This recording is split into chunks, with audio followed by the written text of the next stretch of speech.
Deux invités conviés pour un débat, une particularité, ils sont seuls pour le mener pendant 30 minutes. Mais pour commencer, petite présentation des protagonistes par eux-mêmes.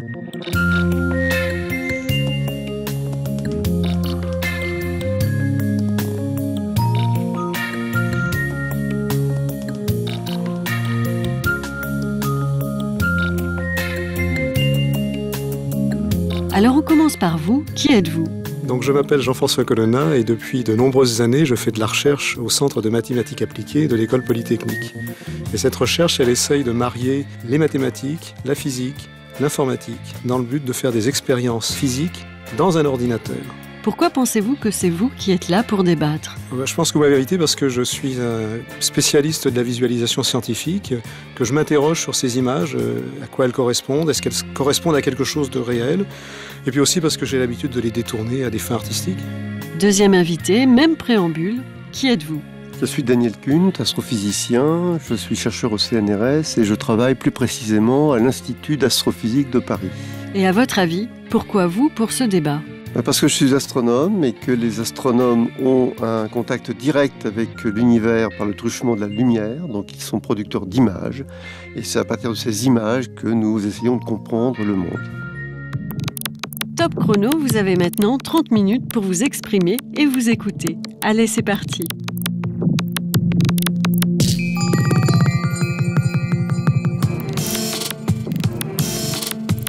On constate que la science ne peut pas se passer d'images. Et il est clair qu'on produit de plus en plus d'images. Et c'est peut-être une des questions qui peut nous interpeller. Est-ce que c'est vrai pour vous, par exemple, qu'il y a de plus en plus d'images ? Moi, je suis astronome. Mon travail, c'est l'observation. Et nous sommes, par excellence, au centre de l'image. Nous recevons des images. Nous avons un lien avec l'univers qui se fait par le truchement de l'image.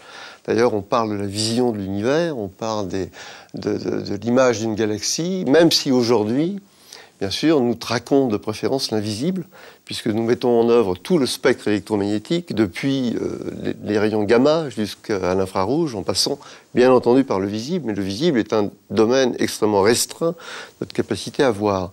On peut voir que dans les publications scientifiques, les publications d'astrophysique par exemple, le nombre d'images qui est publié a crû d'une manière considérable depuis les dernières décennies. Je suis content que vous ayez parlé prononcé le mot vision, parce que c'est quelque chose qui me paraît tout à fait essentiel, parce qu'il me semble pour moi que la science voit son origine dans le sens de la vision. Et je me suis toujours interrogé sur comment on pourrait imaginer l'univers si nous n'avions, par exemple, que l'ouïe et le toucher. Est-ce qu'on pourrait imaginer les étoiles, le cosmos, etc. Et donc le sens de la vision, il est fondamental, je crois, pour notre appréhension de la réalité. Et en fait, moi, je ne suis pas un expérimentateur comme vous. Moi, je suis quelqu'un qui fait ce qu'on appelle de la simulation numérique. C'est-à-dire que je prends des systèmes de la physique, par exemple, je sais pas, disons les planètes autour du Soleil. J'en prends les équations, celles qui décrivent ce mouvement, et puis je les mets dans un ordinateur pour essayer de faire des calculs et de faire ce que j'appelle finalement de l'expérimentation virtuelle. Et donc, moi, j'ai l'équivalent de vos mesures. C'est les résultats de calcul. Et ces résultats de calcul, de par en particulier les progrès de l'informatique au cours des décennies passées, eh bien ces résultats sont évidemment de plus en plus nombreux. Et donc, la seule chose intelligente qu'on puisse faire de ces résultats numériques, eh bien, c'est d'essayer d'en faire une synthèse, de les montrer. Et en fait, vos préoccupations comme les miennes se recoupent parce que, effectivement, quand on fait de l'expérimentation, que ça soit l'astronomie, et tout le spectre électromagnétique dont vous parliez, ou quand on fait de la physique des particules, en une fraction de seconde, qu'est-ce qu'on récupère ? C'est des milliards de valeurs numériques. Des milliards d'images. Et donc le problème, c'est de faire une synthèse de ces valeurs numériques, et effectivement, l'image s'impose naturellement, à mon avis. Mais avec ses dangers. Alors avec ses dangers, parce que beaucoup de gens, y compris parfois les scientifiques eux-mêmes d'ailleurs, prennent des images pour la réalité. Or, une image n'est pas la réalité, c'est une invention d'une certaine façon, c'est une mise en scène. Je ne dis pas que c'est relatif et que ça dépend des cultures, mais ça dépend en tout cas du protocole qu'on a mis en place. Il suffit d'ailleurs de prendre des lunettes rouges pour voir le monde autrement que si on mettait des lunettes bleues ou des lunettes polarisées. Tout le monde a fait cette expérience. Mais nous, astronomes, nous passons notre temps à faire ça. Nous choisissons des protocoles très particuliers et on obtient une image, finalement, l'image que nous avons pensée. Donc c'est cette adéquation entre l'univers que l'on pense et l'univers que l'on reçoit qui est l'objet même de la découverte et de la vision qu'on arrive à reconstituer, puisque chaque image n'étant qu'une partie de la réalité, donc trompeuse pour certains, parce que certains peuvent croire que cette image est la réalité, c'est jamais la réalité, ce n'est qu'une réalité provisoire et partielle, et notre travail consiste à effectivement reconsidérer, avoir une synthèse, avoir une globalité, si on peut, on n'y arrive jamais, hein, de l'événement qu'on cherche à comprendre, de la partie du ciel que l'on cherche à sonder, etc. C'est vrai que ces images, elles sont très belles, très colorées, etc. On voit ces piliers de création d'étoiles, etc. Et le public a l'impression que c'est ce qu'il va voir s'il regarde le ciel, mais c'est pas du tout ça, puisqu'effectivement, les longueurs d'onde qui sont utilisées, en général, sont en dehors du spectre visible. Bientôt, c'est peut-être même les ondes gravitationnelles qu'on va visualiser. Donc, c'est vrai que le public manque d'informations, mais c'est peut-être aussi parce qu'on a trop d'images et qu'on n'a pas le temps de toutes les commenter. Moi, c'est un petit peu mon problème, si vous voulez. Moi, je produis beaucoup d'images calculées. Actuellement, je travaille beaucoup sur des fractales d'un type nouveau, là, et je produis des images par centaines. Alors, j'essaye de les mettre sur Internet pour que tout le monde puisse en profiter, mais malheureusement, matériellement, j'ai pas le temps de toutes les commenter, d'expliquer ce qu'on voit, comment sont fait le choix des couleurs. Le choix des couleurs, c'est un truc vachement important, même dans mon domaine, et j'ai pas le temps de préciser tout ça. Mais on devrait prendre le temps. La tromperie ou l'erreur ou la possibilité effectivement d'égarer un peu le public, intervient quand on commence à utiliser des codages, et on le fait tout le temps. On code les images. Pourquoi on code les images? Parce que lorsque l'on obtient une image dans le domaine de l'infrarouge, l'infrarouge n'est pas visible à l'œil nu, donc il faut bien les montrer. Alors soit on fait des cartes, ce qu'on appelle les cartes de niveau, hein, plus l'intensité est grande, plus comme les montagnes, on fait des cartes de niveau. C'est pas très joli, donc ce qu'on préfère faire, c'est coder en couleur. Donc on obtient des images en couleur d'un rayonnement qu'on n'a pas vu. Même chose pour le rayon X, même chose pour le rayon gamma. Donc ce problème du codage doit être commenté. S'il n'est pas commenté, on ne sait pas ce que le public perçoit. Mais pour nous, pour nous, c'est un problème encore plus important, parce que j'ai dit tout à l'heure que ce que je calcule, moi, c'est des valeurs numériques avec mon ordinateur. Hein. Et donc, après, si je veux les montrer, ces résultats, pour moi, pour mes collègues, pour le public, pour les élèves, etc., il faut faire des choix dans le domaine des formes et dans le domaine des couleurs. Et malheureusement, pour ne parler que des couleurs, on est obligé à ce moment-là de répondre à une question stupide. Et cette question stupide, c'est quelle est la couleur des chiffres? Quelle est la couleur du chiffre 3? Et ça peut paraître idiot comme question, mais malheureusement, il faut se la poser, puisqu'on veut faire des images. Si par exemple j'ai calculé un champ de pression, la pression sur cette table-là, il faut bien que je dise ensuite la pression de 1, ça va être du rouge, la pression 2, ça va être du vert, mais j'aurais pu dire le 2, ça va être du rouge, le 1, ça va être du vert, etc. J'aurais pu dire n'importe quoi. Et malheureusement, l'expérience montre que en répondant de manière arbitraire à ces choix de couleurs, on peut obtenir comme ça différentes représentations d'un même ensemble de données et qui sont contradictoires. Il ne s'agit pas uniquement d'un vague changement de couleur, il s'agit de montrer, là dans le cas présent, malheureusement, des objets, sembler montrer des objets qui ne sont pas les mêmes, alors qu'à l'intérieur, derrière, ce sont exactement les mêmes objets. Et donc pour nous, la situation est encore plus grave, vous voyez. Alors j'ai un exemple qui est extraordinaire, c'est celui de ce que l'on appelle le rayonnement fossile. Vous savez, il se trouve qu'il y a 14 milliards d'années, ce que l'on sait aujourd'hui, c'est qu'il y a probablement eu un Big Bang. L'univers a commencé une expansion folle qui n'a pas arrêté depuis. Et puis 300 000 ans après, il y a un rayonnement qui a été mis, dernière trace de cet événement que l'on voit aujourd'hui.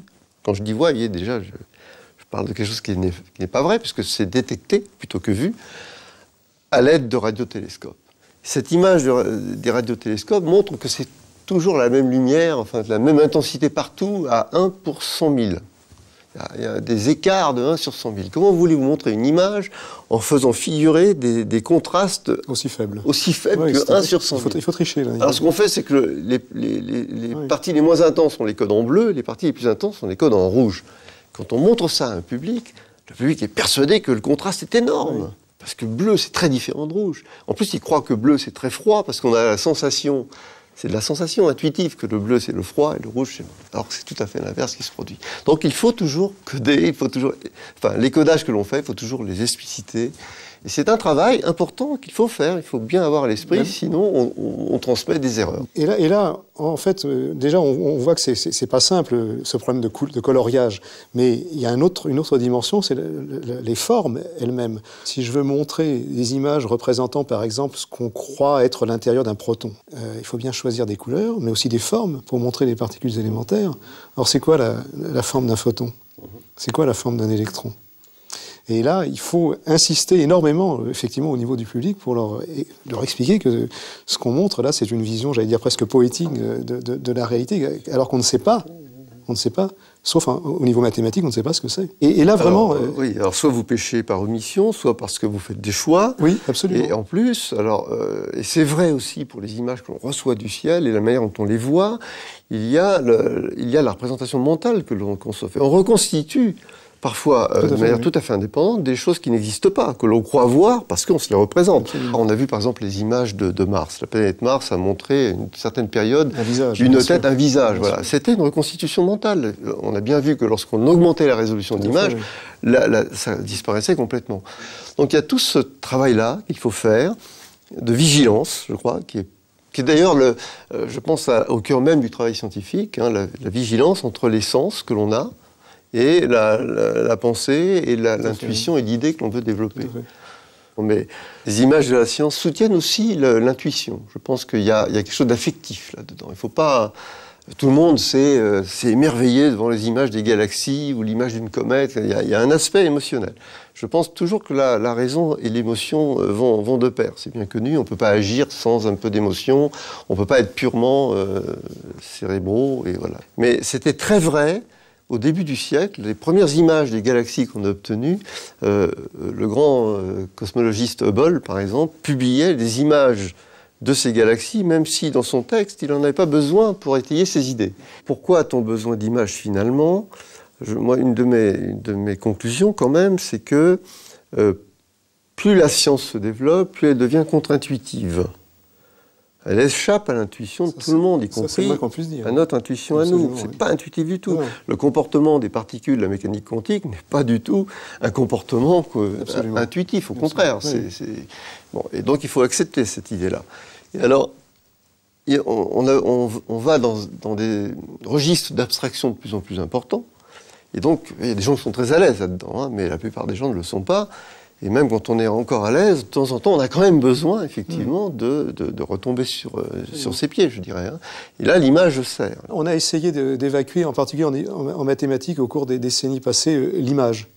Hein, c'est les traités de mathématiques qu'on a vus apparaître il y a quelques années. Il a été vraiment absent de tout schéma, de toute figure. Or, malheureusement... on était dans le concept. Oui, absolument. Théorie des ensembles... Et or, je vais citer deux exemples, si vous voulez. Premièrement, Albert Einstein, dans une lettre qu'il avait adressée à Hadamard, avait dit que pour lui, sa pensée, elle était visuelle. Il manipulait des symboles visuels dans sa tête. Et la deuxième chose, je vais citer le nom de Benoît Mandelbrot, qui est bien connu pour être le père de la géométrie fractale. Eh bien, lui reconnaît que l'image est essentielle pour lui et que c'est grâce à elle, en particulier, qu'il a pu faire tous les développements qu'il a fait. Donc ça me paraît essentiel. Et d'ailleurs, entre parenthèses, c'est un bon passage vers l'art, puisque les fractales et l'art sont deux vérités qui ne peuvent pas être ignorées.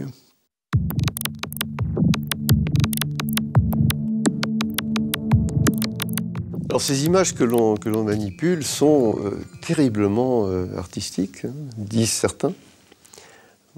Moi, j'ai longtemps cru que c'était vrai, en tout cas pour l'astronomie. Et puis, je commence aujourd'hui à me méfier de ces images, parce que je pense que quand même ces images, d'abord, je ne pense pas qu'elles soient artistiques, je pense qu'elles sont esthétiques, ce qui est différent. Je pense que l'art, c'est aussi une pensée, un artiste pense. Il n'essaye pas nécessairement de faire quelque chose de joli, il ne faut pas confondre les deux choses. Donc je ne suis pas persuadé que, parce qu'une image de l'astronomie est belle, elle l'est souvent, qu'elle soit nécessairement artistique pour autant. Je pense que le scientifique a quand même pour souci de comprendre ce qu'est l'objet, indépendamment de ce qu'il est lui, alors que l'artiste essaye d'exprimer son monde intérieur par le truchement de l'objet, mais ce n'est pas tellement l'objet qui l'intéresse, c'est effectivement sa vision du monde qui l'intéresse. Moi, si vous voulez, effectivement, je ne vais pas confondre esthétique et artistique, mais j'essaye de faire les deux. J'essaye de faire de l'esthétique, tout simplement parce qu'on a accumulé au cours des décennies, des siècles, un certain nombre d'éléments, en particulier sur l'utilisation des couleurs, des proportions, etc. Et toutes les images que je fais, aussi bien dans le contexte recherche que dans le contexte pédagogique, j'essaye de les faire en respectant les critères esthétiques qu'on a développés au cours des décennies. Mais maintenant, je n'hésite pas non plus à aller au-delà et à faire de l'art. À faire de l'art, par exemple, en détournant des images scientifiques, donc avec une certaine vocation, une certaine mission que je me suis confiée, et aussi essayer de développer un autre concept que j'appelle finalement l'œuvre potentielle. Pour moi, si vous voulez, la chose la plus importante dans mes réalisations, ça n'est pas l'image que je présente. Je suis obligé d'en présenter, mais ce qui est le plus important pour moi, c'est le modèle qui est derrière. D'où la notion d'œuvre potentielle, parce que ce modèle, lui, un peu comme le compas inclut en lui des cercles de rayons variés, eh bien mes modèles incluent des images d'un même type, mais extrêmement variées. Et donc, si vous voulez, je n'hésite pas à faire à la fois de l'esthétique, dans cet aspect scientifique pur et dur, et puis de l'aspect artistique, et je n'hésite pas à exposer mes images. On peut aussi noter que la science, elle apporte beaucoup à l'art. Bon, je parlerai par exemple de la restauration des œuvres d'art, je parlerai des nouveaux outils qui sont donnés aux artistes, parce que maintenant l'artiste n'est plus limité aux ciseaux, au burin et puis au pinceau et à la palette. Il y a l'ordinateur et des outils qui sont, à mon avis, extrêmement performants, et j'allais dire même peut-être trop performants, parce que lorsqu'un artiste peintre, entre guillemets, va utiliser un ordinateur et des logiciels qu'il n'a pas programmés lui-même, qui va être vraiment le créateur? Est-ce qu'on va pouvoir faire la part des choses entre celui qui aura réalisé le logiciel et puis celui qui va utiliser le logiciel? Et moi, personnellement, j'ai eu de nombreuses années des contacts avec des artistes peintres. On a essayé de faire de la création commune. Moi, plutôt côté, évidemment, de la programmation des outils, et puis les artistes peintres plutôt côté utilisation de ces outils. Mais il y a toujours eu, disons, un échec lié au fait qu'on était incapable de dire qui était vraiment le père de l'œuvre réalisée. Et je ne suis pas sûr que l'artiste soit complètement autonome dans cette affaire. Je pense que les images qu'il va créer vont être très influencées par les outils qui vont être à sa disposition. Non, mais tant mieux, mais enfin, on ne va pas non plus demander à un fabricant de peinture de co-signer une toile d'un artiste, Picasso, Jacques Monory. Bien évidemment, mais je ne suis pas sûr qu'on puisse comparer. Il y a de la technicité dans la peinture, c'est sûr qu'il y a faut de la chimie, etc., mais c'est quand même un truc relativement figé. Par rapport aux logiciels dont les portes qui sont ouvertes par eux sont immenses. Et là, quand même, l'artiste qui va avoir ses outils entre les mains n'est pas maître à 100% de ses réalisations. Non, mais il le conçoit. Il est maître du concept. Enfin bon, pour en venir au statut de l'image et de l'image science ou art, lorsque cette image scientifique vient à être connue du public, à l'œil du public, là, pour moi, je trouve que très souvent, ça pose des problèmes. Parce que la plupart du temps, on donne, je prends toujours le cas de l'astronomie, on donne qu'est-ce qu'on donne en pâture au public? Des belles images, entre guillemets. C'est pour ça que aujourd'hui, je me méfie un petit peu de ce qu'on appelle les belles images. Alors, on ne sait pas ce que ça induit dans le public, au niveau de la vérité scientifique ou du message scientifique que l'on veut faire passer. Par exemple, je prends un exemple, c'est celle des galaxies avec les bras spiraux, etc., qui sont floues, qui donnent l'impression de tourner, qui sont lointaines, qui donnent un esprit d'aventure, d'évasion, etc. Je ne suis pas toujours sûr du type de message qui est transmis dans ce type d'image. D'autant plus que la plupart du temps, les chercheurs ne voient pas ces images-là.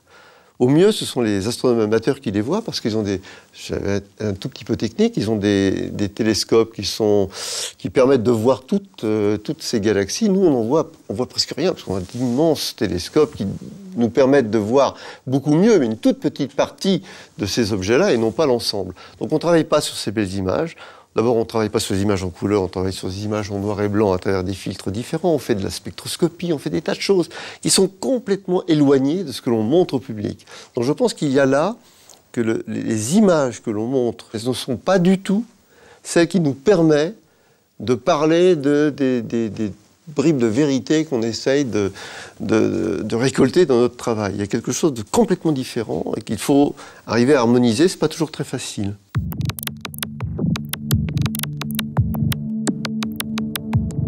Alors, quel est l'enjeu de ces images? Pourquoi avons-nous besoin, lorsque l'on sort du laboratoire, de montrer ces images? Moi, si vous voulez, pour ce qui me concerne, c'est vraiment un enjeu interne, en premier lieu. Parce que, fort heureusement, les machines sont de plus en plus performantes au niveau du calcul, donc on produit de plus en plus de résultats.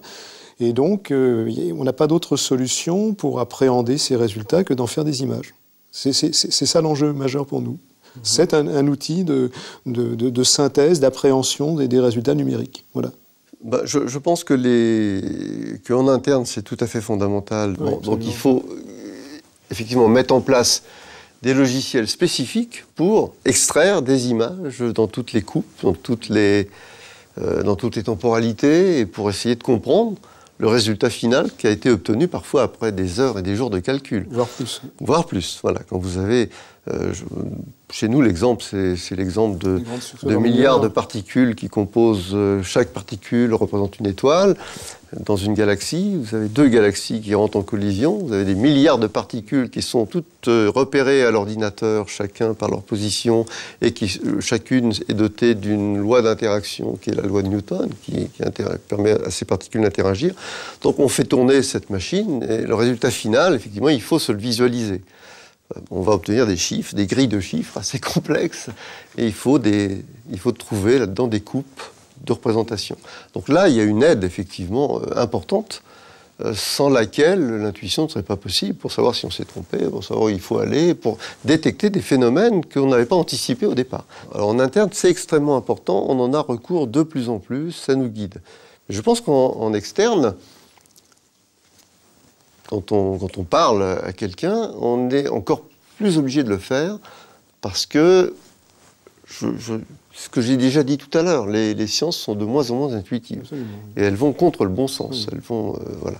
Et donc, moi, je me vois mal aligner des équations devant un public, quel qu'il soit. Donc, il faut arriver à faire parler des images. Moi j'utilise beaucoup les images que je calcule pour aller ensuite dans les collèges et les lycées pour essayer de sensibiliser les jeunes à la culture scientifique et leur montrer que les mathématiques, ça sert à quelque chose, scientifiquement, industriellement et dans la vie courante. Par exemple, le GPS, sans des maths compliquées et de la physique très compliquée, n'existerait pas. Et ça, c'est vachement intéressant parce que, si vous voulez, les gamins, je le sais par expérience, pour eux, les mathématiques, ça n'a absolument aucun intérêt. C'est juste une discipline qu'on doit apprendre comme ça pour avoir son baccalauréat plus tard. Mais grâce à ces images, on peut les accrocher, leur montrer que ça sert à quelque chose, que ça sert à décrire les beautés de l'univers, que ça sert à décrire les fonctionnements de la matière. Bon, c'est essentiel pour moi pour essayer de faire comprendre la science. Alors ces images sont utiles, je pense, pour la communication, c'est vrai, parce que sinon, je pense que les gens auraient du mal à justifier les crédits ou à comprendre pourquoi on fait des recherches qui ne sont pas tout de suite imaginables pour les gens. Hein. Quand on dit vous observez des galaxies, la plupart des gens me demandent à quoi ça sert. Oui. Voilà. Alors, bon, là, il y a plusieurs réponses à donner, évidemment. La réponse qui m'intéresse le plus, c'est de dire parce qu'elles sont là. C'était déjà vrai il y a quelques millions d'années, lorsque les hommes regardaient le ciel, et ils se posaient déjà les mêmes questions que nous. Donc il faut on ne peut pas supporter de ne pas comprendre l'environnement dans lequel on vit. C'est la justification première, mais ça ne suffit pas, c'est un peu court. Il faut ensuite, effectivement, le justifier, l'argumenter. Et je pense que, eh bien, on prend les gens par la main quand on leur montre les images, quand même. Hein. Je pense que ce n'est pas un hasard si aujourd'hui, la plupart des laboratoires ou des services de communication, des grands instituts, passent beaucoup de temps à produire des images. Et ça, effectivement, met le scientifique parfois dans une situation un petit peu en porte-à-faux. Mais il produit ces images. Regardez la NASA, par exemple. Le nombre d'images que la NASA produit, à la fois pour justifier les programmes, parce que ce sont des programmes qui coûtent très cher, évidemment, et pour permettre à ces chercheurs de continuer leur travail, d'avoir d'autres crédits, de communiquer leurs résultats. C'est une des choses nous, Européens, d'ailleurs, avons eu beaucoup de mal à comprendre. La NASA est obligée, c'est statutairement, ils ont l'obligation d'avoir tout un travail de communication autour des médias, mais aussi pédagogique. Vous allez sur le site de la NASA, vous verrez un nombre incroyable d'images que vous pouvez d'ailleurs obtenir gratuitement à toute fin, pour faire un film, pour faire un livre, pour faire de l'enseignement, etc. Donc, on voit le rôle de l'image. Le rôle de l'image, là, est tout à fait fondamental. Donc l'image, ce type d'image-là, sert à ce type de communication-là. Je crois que souvent le chercheur, on l'accuse très souvent de rester dans sa tour d'ivoire, ce qui est moyennement vrai, à mon avis. Mais en tout cas, effectivement, il a besoin de rendre compte. Il a parfois envie de rendre compte. En tout cas, on lui demande, et de plus en plus. Moi, ma situation est un petit peu différente parce que les instruments, les outils que j'utilise ne sont pas des instruments coûteux. Donc l'image, pour moi, c'est pas rendre des comptes quant aux budgets qui ont été alloués. Non, c'est encore une fois, j'allais dire presque le plaisir de montrer des résultats de calcul qu'on a réalisés dans un esprit de qualité au niveau aussi bien des mathématiques, de la programmation que de la représentation. Je pense que le chercheur a envie de partager. Oui. Pas toujours spontanément, mais très souvent. Et très souvent, il le fait librement. Il donne ses images, il donne ses présentations, on se les partage, bon. Et en même temps, il est aussi en compétition. Il y a une compétition dans la recherche internationale. Hein. Les pays essayent d'obtenir les meilleurs résultats. Lorsqu'un chercheur obtient un résultat saignant dans un laboratoire, il n'a de cesse que de le faire savoir tout de suite. Et donc, il y a des relais qui sont les antennes de communication. Vous avez des gens qui vous aident à faire des communiqués de presse. Cette notion de communiqué de presse est une notion relativement récente, qui était beaucoup moins vraie et moins développée il y a une vingtaine d'années. Donc aujourd'hui, quelque chose, dès que vous obtenez un résultat, vous avez quelqu'un qui vient vous voir en disant il faut faire quelque chose, il faut le mettre sur le site, voilà. Il y a des laboratoires qui ont évidemment ce sentiment plus développé que d'autres, mais c'est une composante qui existe et qu'il ne faut pas sous-estimer, qu'on regrette ou pas d'ailleurs. C'est bientôt fini, il est temps de conclure. Pour moi, il est clair que l'image, c'est un outil extraordinaire, un outil moderne, un outil tout à fait contemporain. Mais je pense que nos capacités cognitives vont bien au-delà de nos capacités de représentation, de se représenter les choses. Absolument. Et c'est là que dans l'image, il y a toujours un hiatus.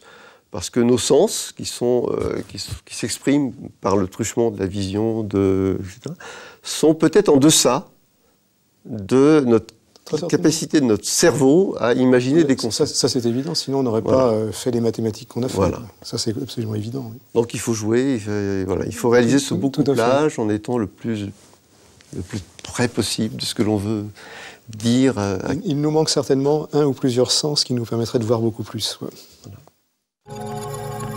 C'est fini, merci. La semaine prochaine, on se retrouve au même endroit, même principe, 2 invités et toujours pas d'animateur.